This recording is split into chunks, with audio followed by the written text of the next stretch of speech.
సదాశివసమారంభాం వ్యాసశంకరమధ్యమాం అస్మదాచార్యపర్యంతాం వందే గురుపరంపరాం. జ్యోతిష్ శాస్త్రాన్ని భావితరాల వారికి ప్రసాదించిన ఋషుల యొక్క పాదపద్మాలకి నమస్కారం చేసుకుంటూ, అలాగే నాకు ఈ జ్యోతిష విద్యను నేర్పిన గురువర్యులు జ్యోతిష బ్రహ్మ కీర్తిశేషులు శ్రీ ఈరంకి సూర్యనారాయణమూర్తి గారు, సూర్యశ్రీ దైవజ్ఞ గారి యొక్క పాదపద్మాలకి నమస్కారం చేసుకుంటూ, ఓం శ్రీ మహాగణాధిపతి నమః, శ్రీ గురుభ్యో నమః, హరి ఓం. వీక్షకులందరికీ నమస్కారం. మిథున రాశి వారికి ఈ వారం మిశ్రమమైనటువంటి గ్రహ సంపత్తి గోచరిస్తూ ఉన్నది. పంచగ్రహ కూటమి అనగా ఈ రాశ్యాత్తు దశమ కేంద్రంలో రవి, రాహు, శుక్ర, బుధ, చంద్రగ్రహాల యొక్క స్థితి ఏదైతే ఉన్నదో అది దశమ కేంద్రమందు ఏర్పడినటువంటిదై ఉన్నదో అది ఈ రాశి వారికి ఊహించినటువంటి ఫలితాలను ఇస్తూ ఉన్నది. అయితే ఇందులో మంచి చెడు రెండూ ఉన్నాయి. అనుకోని విధంగా ఉద్యోగ మార్పు, అనుకోని విధంగా పనిచేస్తూ ఉన్నటువంటి ప్రాంతం యొక్క మార్పు, అనుకోని విధంగా పనిచేసేటువంటి వేళల్లో మార్పు, యజమానుల యొక్క మార్పు, ఇటువంటి మార్పులు ఏవైనా జరిగినా కూడా అదంతా కూడా మీకు అనుకూలమైనటువంటి వాటికే జరుగుతూ ఉంటుంది. చాలా కాలంగా వస్తూ ఉన్నటువంటి ఇబ్బంది లేదా ప్రతికూలమైనటువంటి పరిస్థితులు ఏవైతే ఉన్నాయో వాటి నుండి బయటపడడానికి ఈ గ్రహ సంపత్తి ఉపయోగపడుతుంది.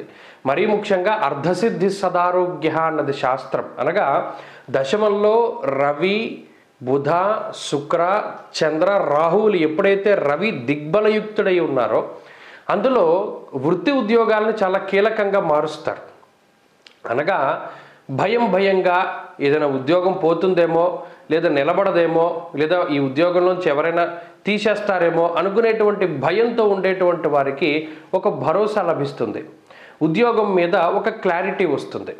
అలాగే ఏదైతే జీవనోపాధి ఉన్నదో ఆ జీవనోపాధిలో ఊహించినటువంటి మంచి అవకాశాలు రావడం, వృత్తి ప్రవృత్తుల్లో గౌరవం దక్కడం, అలాగే సమాజంలో ఉన్నటువంటి పెద్ద వ్యక్తులతోటి, సంస్థలతోటి పరిచయాలు ఏర్పడుతూ ఉండడం ఇత్యాది అంశాలన్నీ కూడా మిథున రాశి వారికి చాలా అనుకూలంగా గోచరిస్తూ ఉన్నాయి. ఇక ఆరోగ్య పరిస్థితులు చాలా సానుకూలంగా ఉన్నాయి.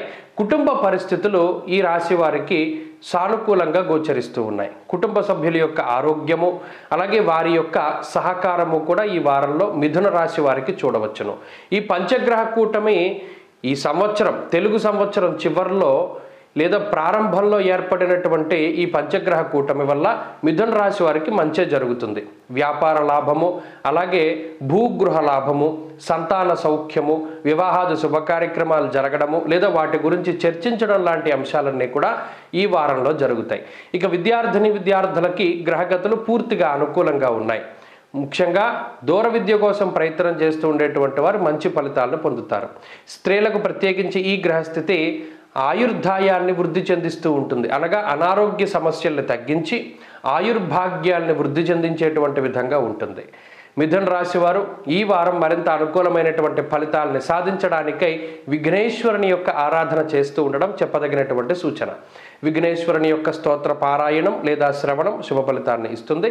ఈ వారంలో కలిసొచ్చేటువంటి రోజు బుధవారంగా చెప్పవచ్చును. అదృష్ట సంఖ్య 4, అదృష్ట వర్ణము కాషాయము. తదుపరి కర్కాటక రాశి.